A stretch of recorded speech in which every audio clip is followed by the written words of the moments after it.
Hello, welcome to the Coaching Vault, and today we're going to talk about your ideal client. So who is an ideal client?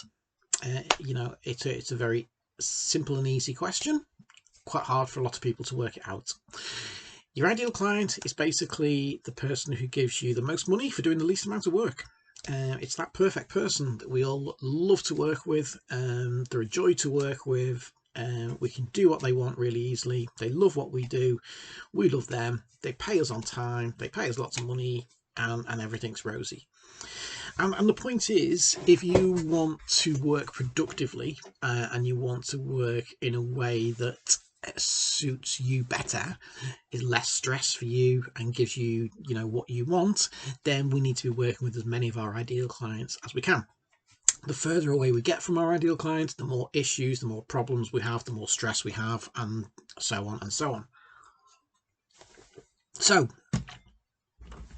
what I want you to do today really is just to have a think. Do I have an ideal client at the moment? Is there somebody I really enjoy working with? Is there somebody who pays me well and the work I do for them is fairly simple? Build a template around them.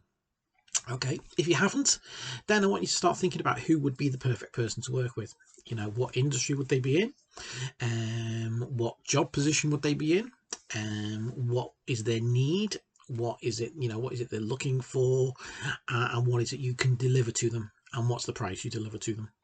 Okay, and I want you to start putting some real meat on the ideal client. It's one person. Yeah, it's the person who signs the check in the business. So what is their job role? Are they more likely to be male or female? Are they more likely to be young or old? Are they going to have a family? Are they going to have a thing for cars, for playing golf or whatever it is? And build the picture of them. Get to know them, know everything about them, this ideal person that you want to work with. Why are we doing that?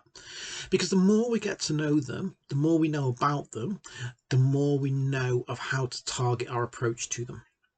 Okay, so for instance, one of my ideal clients that I work for is Wendy. Wendy is 51 years old. She's been running her own business for about 3 or 4 years. She's a sole trader.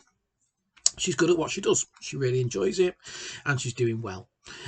She'd like to take the business to the next level. She's just not sure how to do it and hasn't really got the confidence to do it either. She struggles a bit with imposter syndrome when she goes networking and when she's at events, and when she talks to those clients at a little bit higher level, then sometimes she worries about what she should be charging them and how she should be working it.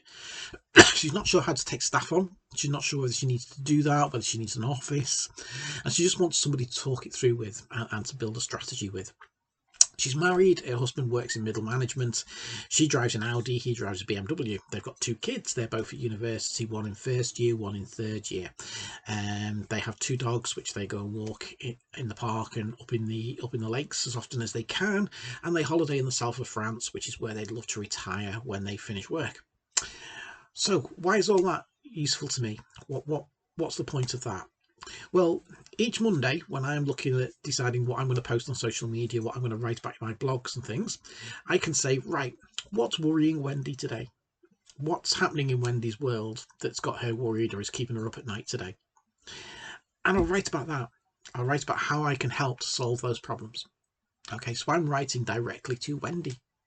And all the other Wendy's out there will see this and think, oh, he gets me. Oh, that's fantastic. That's just what's happening with me at the moment. I need to go and speak to Andy. And that's what happens. We make a connection with our ideal client. And the point is, our ideal clients will start coming to us. So, best way to start, get a big piece of paper, ideal client, picture, tell me all about them, as much information as you can about them, who they are, where they work, what they do, and what they're, all those sorts of things. Then, what keeps them up at night? What are their issues? What are their big problems?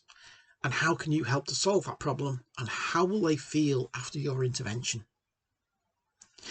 Get all that written down and you've got the ideal startings of who to look for to bring into your business.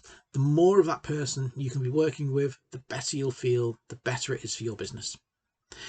As always, if you want to talk in more detail, you have my number. Give me a shout. You know where I am. Drop me an email. I'll get back to you as soon as I can.